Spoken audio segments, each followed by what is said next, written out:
En 1745 se celebró en San Petersburgo, la gran capital imperial rusa, una de las bodas más suntuosas de toda la historia. A decir de algunos investigadores, la más excéntrica, la más rica, la más desprendida, la que mejor comida, mejor gastronomía sirvió a los comensales. Escenarios fastuosos, momentos imprescindibles, el glamour de Europa se dio cita en San Petersburgo para ver cómo se casaban Catalina Ángel Phelps, una aristócrata prusiana, la verdad hermosísima, culta, instruida, y Pedro Petrovna, el gran príncipe heredero al trono de Rusia. Todos sospechaban que aquello no iba a acabar bien. La diferencia de caracteres, la verdad es que los contrayentes eran antagonistas, eran diferentes en su personalidad, en su concepto de entender la vida. Pero bueno, las necesidades de Estado, los protocolos, así exigieron que se uniesen estos dos personajes. Catalina por un lado, Pedro por otro.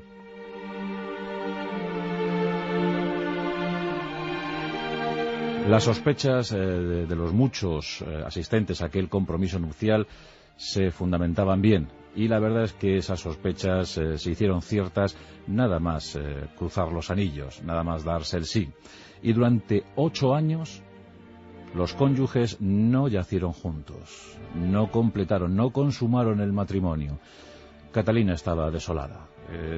Había abrazado a su nuevo país, a su país de adopción, las costumbres, las leyes, la existencia, pero Pedro permanecía indolente, acaso entregado a sus hobbies, a sus particulares hobbies. Le gustaba mucho, por ejemplo, le gustaban los juegos de estrategia, jugar con soldaditos de plomo, plantear dioramas donde los soldados se movían al antojo del príncipe. También le gustaban mucho las muñecas, tenía una colección de muñecas, tenía un teatro de marionetas, una jauría de perros, muy aficionado a los canes.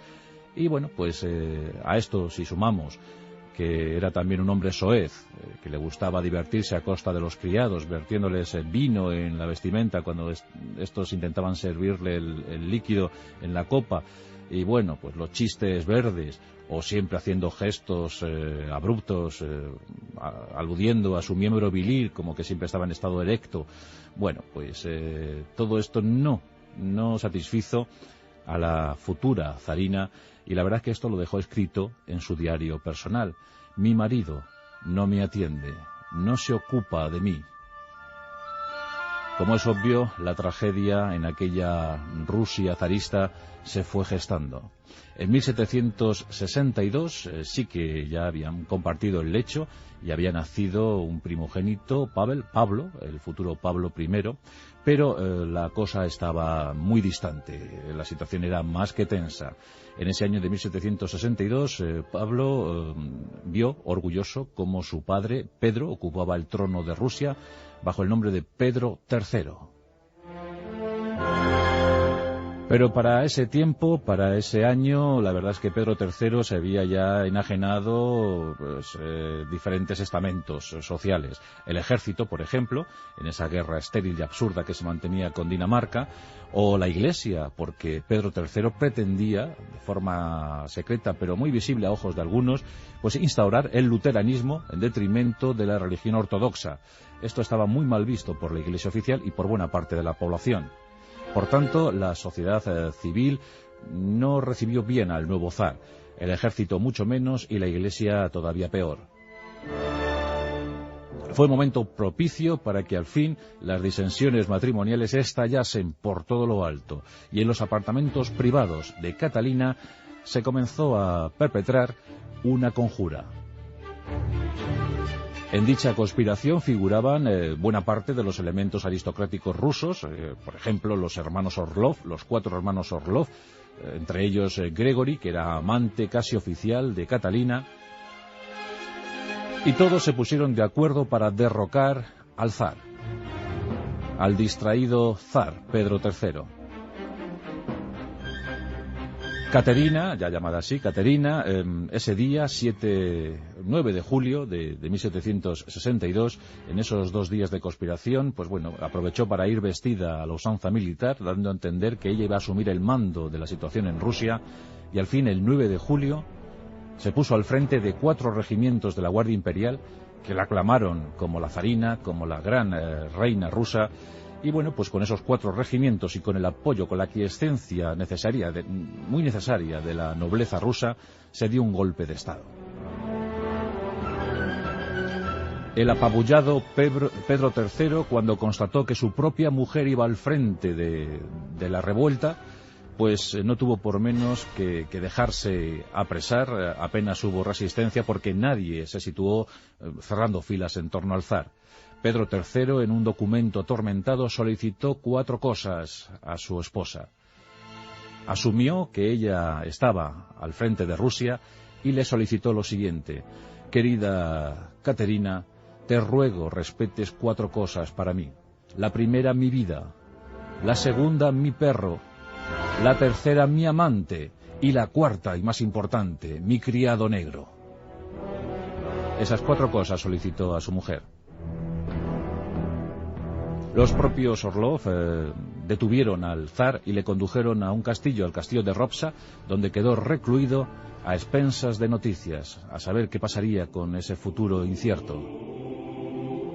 No sabemos bien qué ocurrió, pero lo cierto es que el 17 de julio de ese mismo año, tan solo 7 días después de su derrocamiento, Pedro III, el zar Pedro III, apareció muerto en su celda. Según se dijo, la primera explicación oficial, a cargo de la propia Caterina, fue que su marido había fallecido víctima de un colapso, que había tenido una especie de pésima digestión y eso había desembocado en un fallo multiorgánico. Después se constató que el zar, el infortunado zar, había muerto apaleado. Su cuerpo apareció cubierto por los golpes, congestionado al máximo, y su cara muy oscura. Dicen que los Orlov se sirvieron de la correa de un fusil para estrangularle. De ese modo acabó el pobre, el pésimo Pedro III. Apenas pudo reinar. La que sí reinó fue su mujer, Catalina la Grande, una de las grandes gobernantes, una gran zarina para Rusia. Dio de inmediato muestras de amor a su país, reorganizó la situación, tuvo todos los amantes que quiso y desde luego mantuvo también un odio increciendo contra su propio hijo Pablo, quien nunca le perdonó la muerte de su progenitor. En 1796 falleció Catalina la Grande y Pablo, convertido en zar, Pablo I, una de sus primeras acciones fue la de ordenar que se exhumasen los restos de su padre para rendirles los honores que sin duda merecía a su juicio. De esa manera, Pablo I dio muestras de amor a ese padre que pasó a la historia como un hombre débil, frágil, entregado a los placeres mundanos, pero que sin duda alguna no tenía culpa de su personalidad, ni de la mujer tan fuerte que le había tocado en suerte. Así que su hijo Pablo al fin le pudo rendir el merecido homenaje. Son los versus de la historia, matrimonios imposibles que desembocan en tragedia. Hoy Catalina la Grande, la inmensa zarina rusa, versus su marido, el zar Pedro III. La fría, la lejana, pero también la esplendorosa Madre Rusia.